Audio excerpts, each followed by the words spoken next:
Vashistha said, "For the enlightened souls, Rama, mind is of the nature of Brahman only and nothing else.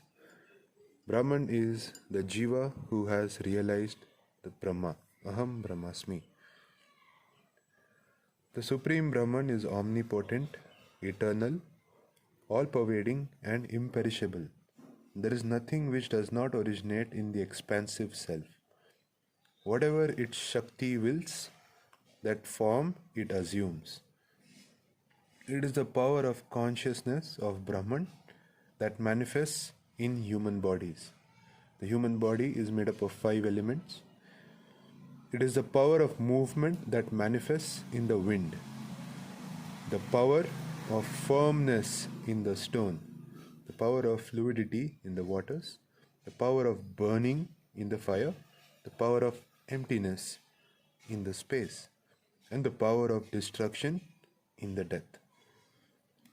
All this world exists in the self, as the peacock feather in the fluid of the egg, as the fruit, leaf, tender shoots, flowers, branches, trunk, root, etc.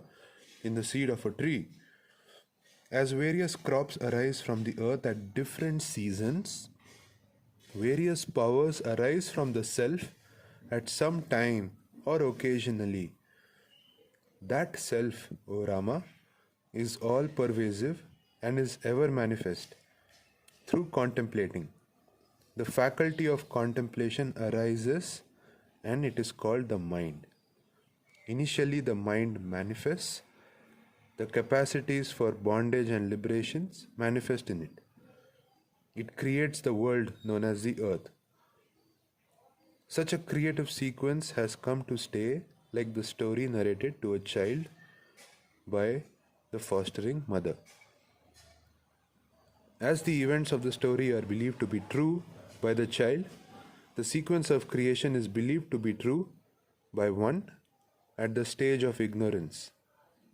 Neither the story nor the creative process is real.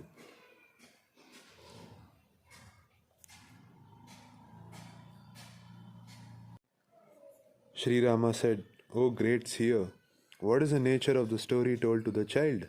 Tell me in detail, how does it explain the nature of mind?" Vashistha said, "O Rama, some innocent child asked the foster mother, 'O mother, tell me something interesting to hear.'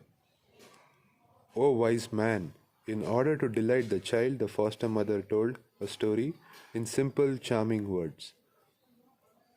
Somewhere, 3 good princes, virtuous and valorous, are born to a great king in a city that does not exist at all.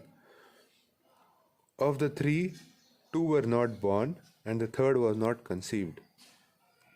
Once, the 3, with great desire, set out from their city of void to achieve some great goal. As they went, they saw a tree in the empty sky with fruits. Resting now and then and eating the tasty fruits, the 3 princes went on merrily.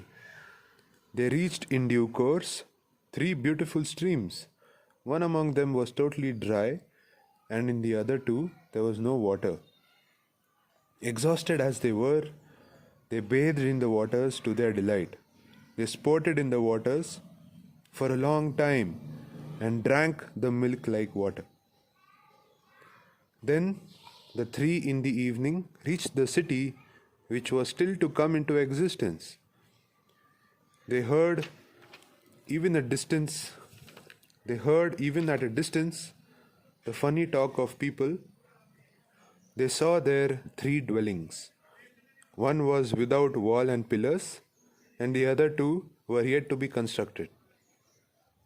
The 3 princes entered the house without the walls and acquired the 3 golden vessels. Of the 3 vessels, 2 broke into 2 parts, and the third one turned into powder. The 3 wise persons took the vessel that was in powder. In that vessel they cooked 3 measures of food, and the food was also short by 3 measures. The food was taken by many Brahmins without mouths. The food that was the residue after the Brahmins had eaten was eaten by the princes. In that city that was still to exist, the three princes thus lived happily and went on hunting expeditions often. O Rama, this story was narrated by the foster mother to the child, and the child, incapable of rational analysis, believed the story to be true.